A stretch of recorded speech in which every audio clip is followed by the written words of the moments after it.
বৃহস্পতিবার রাতের অন্ধকারে প্রতিবেশীর বাড়িতে ঢুকে এক যুবককে এলোপাথারি ভাবে ছুরির কোপ মারার অভিযোগ মন্তেশ্বরে। পুলিশ সূত্রে জানা যায়, পূর্ব বর্ধমানের মন্তেশ্বর পানাবড়িয়া গ্রামে সুভাষ হাজরার ছেলে রাজু হাজরাকে পারিবারিক বিবাদের জেরে ঘুমন্ত অবস্থায় ধারালো অস্ত্রের আঘাত করে পানাবড়িয়া গ্রামের বাসিন্দা মনসুর শেখ ওরফে কালু শেখ।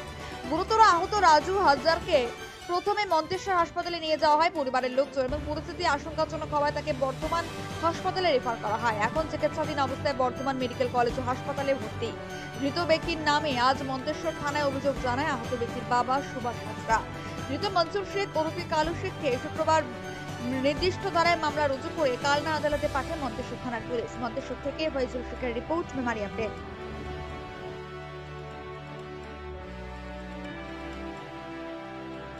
পুজো তো চলেই এলো। পুজোর আগে নিজের প্রতিষ্ঠানের প্রচারের জন্য যোগাযোগ করুন আমাদের সাথে।